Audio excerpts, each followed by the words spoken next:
सानबाय थानायजोंल' नों अबाव मोननो जोहोलाव हास्थायनाय मुलुगखौ दावबायनोबो नांगोन लुबैनायखौ मोननो थाखाय सानबाय थानायजों जेबो जानाय नङा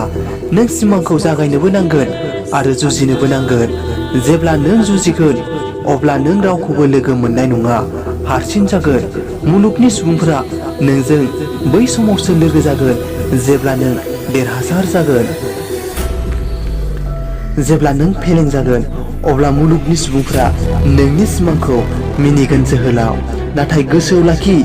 जाय मुलुगनि सुबुंफोरजों मिनिजायो बैसोरनि जिउनि खौराङासो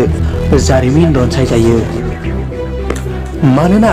बे मुलुगनि सुबुंफोरा बैसोरखौसो मिनियो जायफोरनि साननाय आरो मावनायफोरा आलादाखा आरो जायफोरनि साननाय आरो मावनायफोरा आलादा बैसोरसो मुलुगनि बयनिख्रुइ सिगांनि मासियाव जिरायो खालि नों लोरबांल' जानो नाङा जोहोलाव बे अख्राङा गां फुवारना बिरनो थाखायनोथ' लांदां गांखौ फुवार आरो बिर मानोना नों बिरोब्लासो गोजौआव सहैनो हागोन गुबुना जा बुङो बुंथों गुबुना मिनियो मिनिथों मानोना बियो नोंनि साननायखौ मोनथिया नोंनि सिमांखौ मोनथिया बेनिखायनो बिसोरो मिनिखागोन नोंनि सिमांखौ नोंसो सिनाय हायो बेनिखायनो बिनि सेराव नोंसो थांनांगोन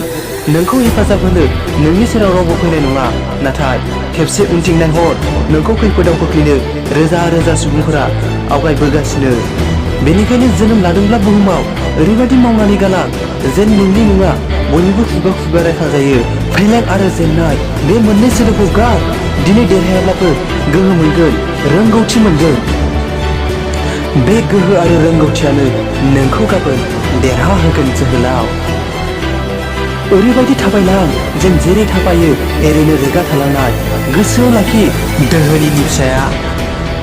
दावखायाबो दावराय नाथाय निखावरिनि न'नि उखैहाबनाय फिसाया बयनिबो नोजोराव सिखाव भिडिअनि जोबथारनायाव बेखिनिखौनो बुंनो सानो गोब्राब फेलें दुखु दाहा जारला निखावरि आंखाल बे बयनिबो जिउआव फैखायो आरो बियो फैनोबो नांगौ बिनि थाखायनो नों जिउनि बेसेन गोसा समखौ मोनथिनानै मोनबाय बेनिखायनो मेलेमनिफ्राय गासिबो बेले बेजे साननायखौ बहननानै गावनि हास्थायनाय आरो सिमांनि थाखाय